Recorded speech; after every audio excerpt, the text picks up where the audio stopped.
Prayer చేసుకుని first. పరిశుద్ధుడా, విమోచకుడానికి పరిశుద్ధ నామమును బట్టి వందనాలు తండ్రి. ప్రభా, రాత్రంతా మాకు సుఖమైన నిద్ర ఇచ్చావు. ఉదయకాలంలో ప్రభా నీ పాద సన్నిధికి వచ్చేటప్పుడు మమ్మల్ని బలపరుస్తున్నందుకు వందనాలు నాయన. మరి నీ వాక్యం చదువుతుండగా ప్రభా మాతో మాట్లాడండి, నీ స్వరం వినిపించారు, సన్నిధి ఉంచమని యేసునామమున స్తుతించి ప్రార్థించి వేడుకుంటున్నాను తండ్రి.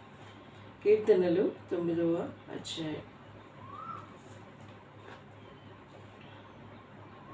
నా పూర్ణ హృదయంతో నేను యెహోవాను స్తుతించెదను. యెహోవా నీ అద్భుత కార్యములన్నిటినీ నేను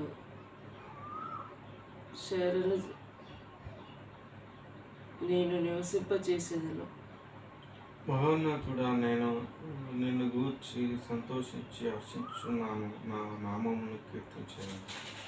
నీ నామమును కీర్తించు. నీవు నా పక్షమున వ్యాజ్యమాడి నాకు న్యాయం తీర్చుచున్నావు.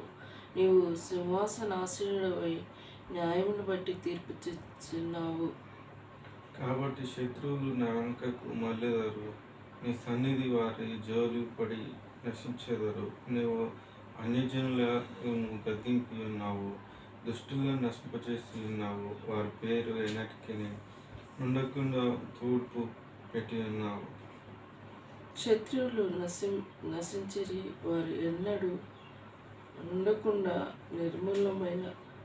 నీవు పెళ్ళగించిన పట్టణంలో స్మరణకు రాకుండా బొత్తిగా నశించెను. 7. యెహోవా శాశ్వతంగా ఆసీనుడై ఉన్నాడు. ఆ అన్యాయము తీర్చుటకు ఆయన నీ సింహాసనమును స్థాపించి ఉన్నాడు. యెహోవా నీతిని బట్టి లోకం తీర్పు తెచ్చును, యథార్థతను బట్టి ప్రజలు న్యాయం తెచ్చును. నలిగిన వారు తాము మహాదుర్గమగును, అపకాలములలో వారికి మహాదుర్గమగును. యెహోవా నిన్ను ఆశ్రయించి వారిని నువ్వు విడిచిపెట్టువాడు కావు. కావున నీ నామం మెరిగిన వారు నిన్ను నమ్ముకొందురు. సీయోను వాసి అయిన యెహోవాను కీర్తించుడి, ఆయన క్రియలను ప్రజలలో ప్రచురం చేయుడి. ఆయన రక్తాపరాధమును గూర్చి విచారణ చేయనప్పుడు బాధపరచువారు జ్ఞాపకం చేసుకుని వారి మొరను ఆయన మరువడు. నేను ఏ కీర్తి అంతటిని ప్రసిద్ధి చేయుచు సీయోను కుమార్తె గుమ్మములలోని రక్షణను బట్టి హర్షించినట్లు యెహోవా నిన్ను కనికరించును.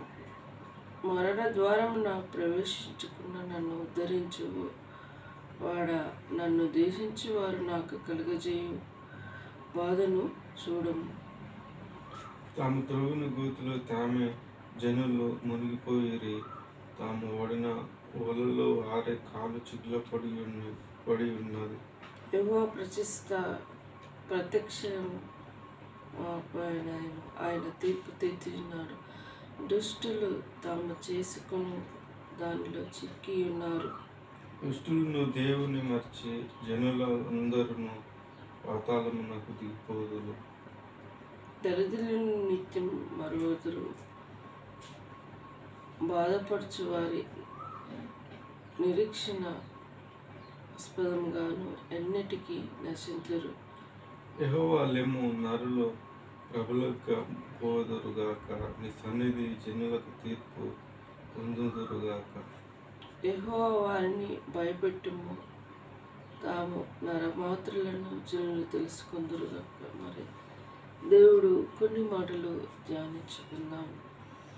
మరి దేవుడు చెప్పే మాటలు మనకు ఎంతో ఆశ్చర్యకరంగా ఉంటాయి. 10వ వచనము, యెహోవా నిన్ను ఆశ్రయించు వారిని నీవు విడిచిపెట్టువాడు కావు. కావున నీ నామం మెరిగిన వారు నిన్ను నమ్ముకుందురు. మరి దేవుని ఆశ్రయించే వారికి దేవుడు ఎప్పుడూ విడిచిపెట్టాడు. మన కష్టంలో బాధలు వచ్చినప్పుడు సామాన్యంగా ఏం చేస్తూ ఉంటారు, మనసు బాధ చెప్పుకోవడానికి ఫ్రెండ్స్ కాడ కుమరిస్తుంటారు. ఫ్రెండ్స్ మన సన్నిహితులకి చెప్పుకుంటారు, పర్వాలేదు. మరి వాళ్ళ బాధ ఓదార్స్తారు, మరి ఆదరిస్తారు. ఓకే, కానీ మన బాధలు మన కష్టంలో తీర్చేవాడు ఎవరు? దేవుడు. మొదటిగా ఆయన సన్నిధానంలో మన బాధలు చెప్పుకోవాలి, కుమ్మరించుకోవాలి, వినిపించుకోవాలి.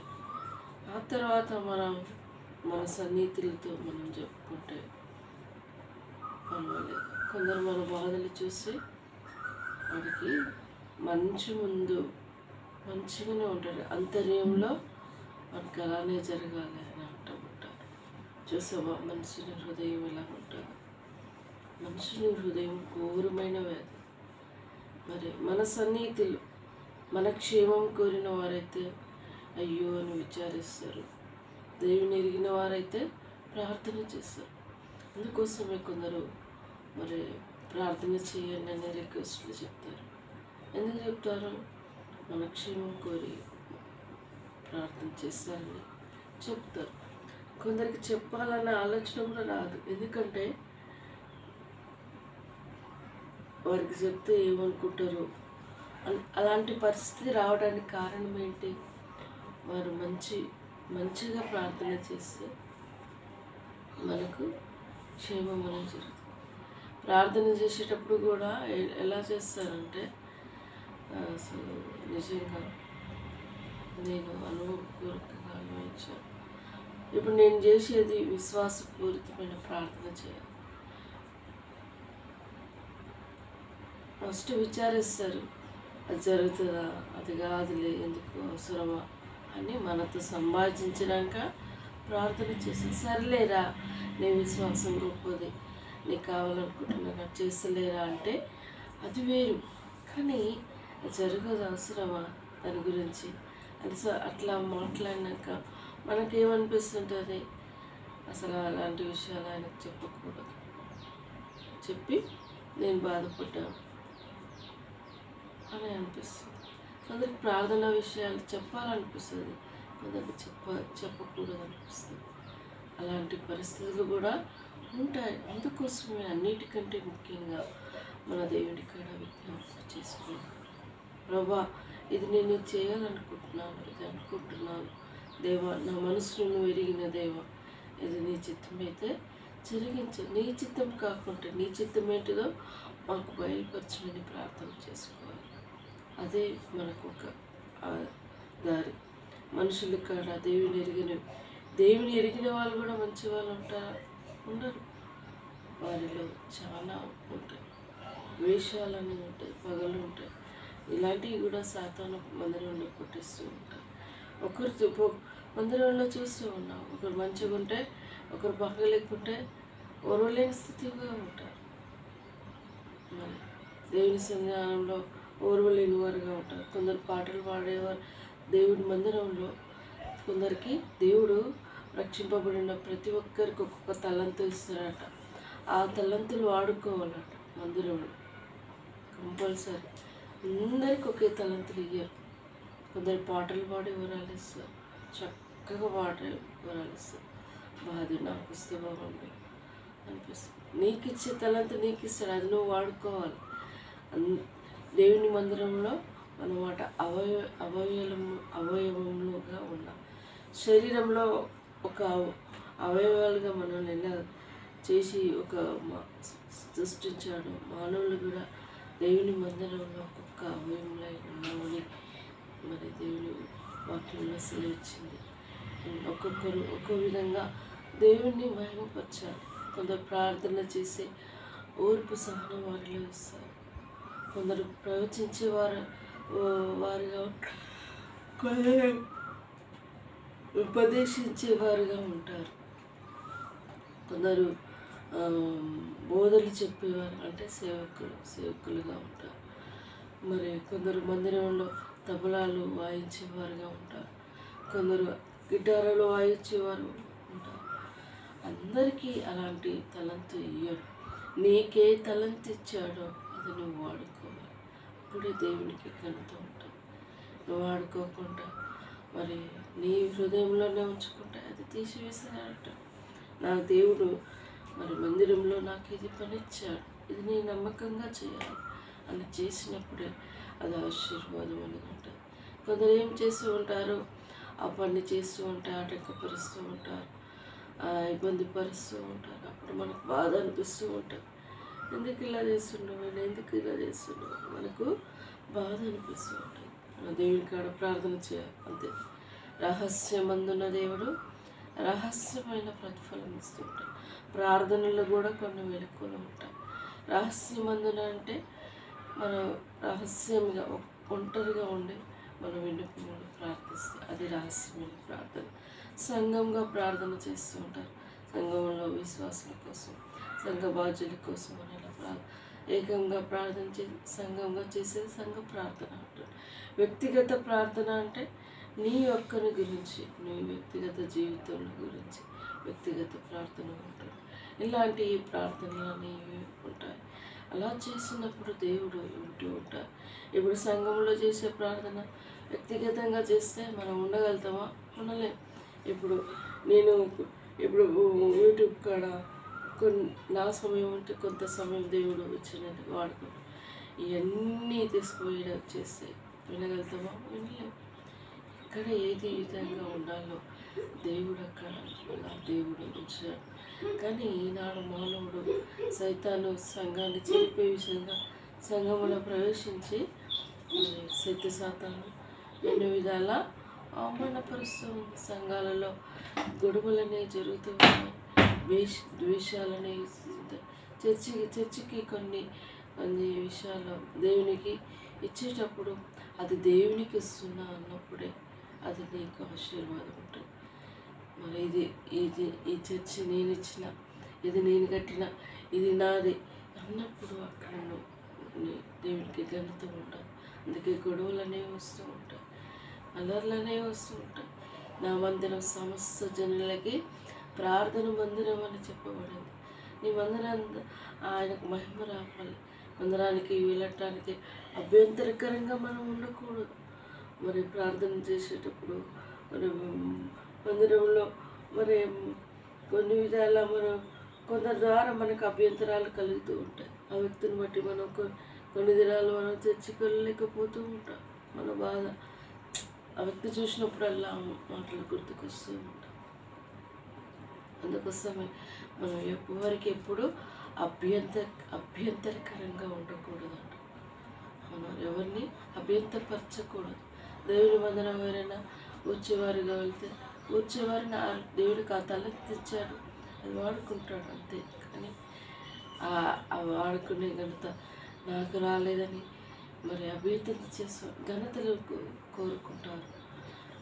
ఇప్పుడు నన్ను పొగిడిందంటే మరి ఇతరులు తట్టుకోలేరు కొన్ని విషయాలు. అలాంటి విషయాలు కూడా ఉంటాయి. ఎవరికి ఏ విధంగా దేవుడు ఘనతనిస్తాడు ఆ ఘనతకి దేవుడు వాడుకుంటాడు. కానీ సంఘాలలో ఘనతను కూడా తృణీకరించే వారుగా ఉంటూ ఉంటారు. అలాంటి భయంకరమైన దుస్థితి దినాలుగా మనము జీవిస్తూ ఉన్నాం. ఎవరిని ఎప్పుడు ఈ దేవుడు వాడుకోవాలో ఆయనకు తెలుసు. సంఘంలో మనం అవయవములు అంగములుగా ఉండమని చెప్పారు. శరీరంలో ఒక్కొక్క అవయవం ఏ విధంగా పనిచేస్తూ ఉంటుందో మనం కూడా శరీరంలో అవయవాలుగా ఉన్నాం. అన్ని అవయవాలు ఉంటేనే మనం ఒక వ్యక్తిగా చూస్తుంటాం. ఇప్పుడు సపోజ్ మనకు కళ్ళు లేవనుకో గుడ్డోడని అంటూ ఉంటాడు, చెవులు లేవనుకో చెవిటోడు ఉంటాడు, కాళ్ళు లేకుండా కుంటోడు ఉంటుంటాడు. ఇలాంటి పేర్లు పెట్టేవి ఎలా ఉన్నారు. అదేవిధంగా మన సంఘంలో కూడా దేవుడు ఒక్కొక్కరిని ఒక విధంగా నియమించుకుంటారు. ఇప్పుడు గోడ కట్టాలంటే 4 విధాల 4 పూల స్తంభాలుగా ఉండి అట్లా గోడలు కడితేనేది ఒక ఇల్లుగా ఇలాంటివి. అలా విధంగానే సంఘంలో మనుషులు కూడా సంఘంలో వ్యక్తులు కూడా అలా ఉంటేనే అది ఒక సంఘంగా కట్టబడి ఉంటుంది. మరి అలా ఉంటేనే దేవుడి నామానికి ఘనత ఉంటుంది. దేవుడి మాటలు దీవించి ఆశీర్వదించుగాక. ప్రార్థించుకుందాం.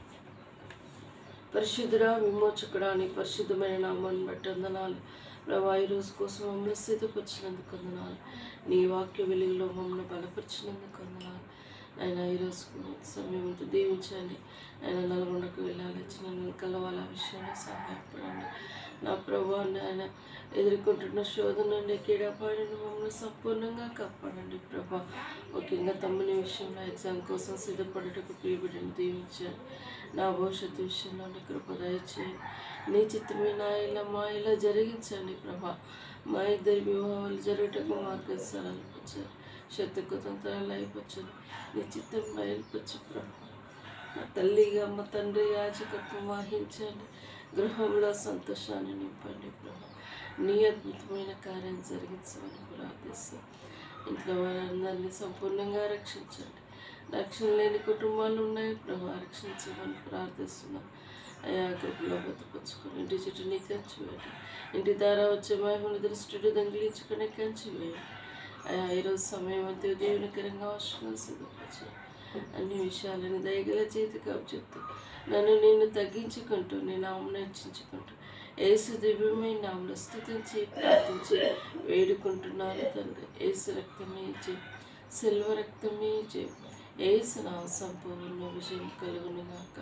అపవాది క్రియలన్నట్టు నాశనమగునుగాక.